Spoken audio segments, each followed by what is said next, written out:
নমস্কাৰ বন্ধু বান্ধৱীসকল। মই ভাবিলোঁ আজি আমৰ আচাৰ বনাওঁ। আম কেইটামান ধুনীয়াকৈ ধুই কাটি অলপমান হালধি সানি ভাল এটা চোকা ৰ'দত শুকুৱাই ল'লোঁ। এই আচাৰত দিয়া মছলা গোটেইখিনি আৰু জলকীয়াৰ পৰা ধৰি গোটেইখিনি এখন কেৰাহীত অকণমান ভাজি লৈছোঁ, তেতিয়া মানে গুড়ি কৰিবলৈ ভাল হয় আৰু।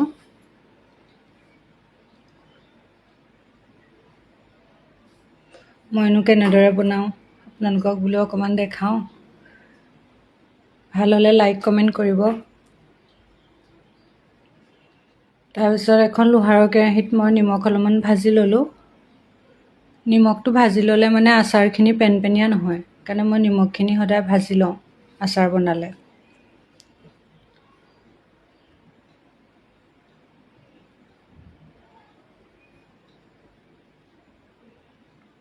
তাৰপিছতে অলপমান তেল গৰম কৰি দিলোঁ এখন কেৰাহীত। তেল পিছে আৰু অকণমান লাগিছিলে, মই খালি মিঠাতেলৰ পেকেট কাটি ভৰোৱাটো মই ইমানেই বেয়া পাওঁ, পিছত ভৰালে মানে দি দিব লাগিব অলপমান।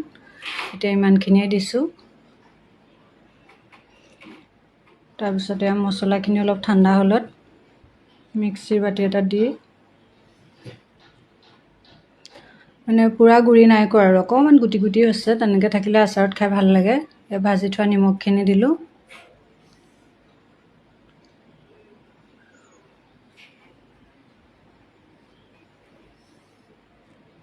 আপোনালোকে বাৰু আমৰ আচাৰ খাই ভাল পায় নাই?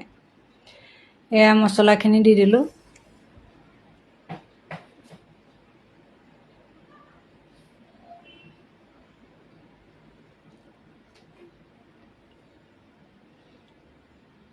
সানিবলৈ অকণমান দিগদাৰ হৈছে, থালখন অকণমান সৰু হৈছে।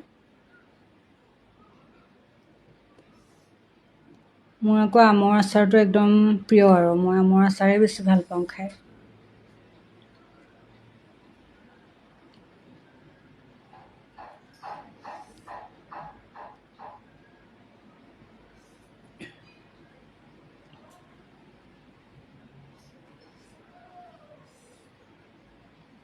এই ডাঙৰ গামলা এটালৈ বাকি ল'লোঁ, সানিবলৈ দিগদাৰ হৈছে থালখনত। ভালদৰে সানি ল'লোঁ মছলা তেল দি।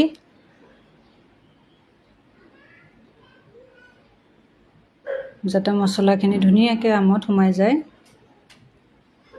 ইমান ধুনীয়া গোন্ধ এটা ওলাইছে।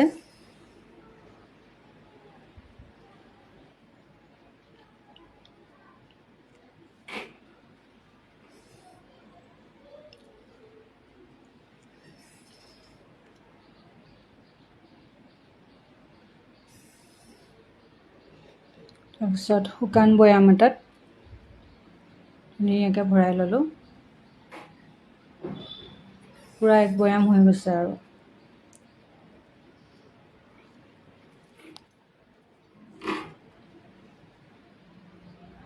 মই আকৌ ভিনেগাৰ দিবলৈ পাহৰিয়ে গ'লোঁ নহয় সানোতে।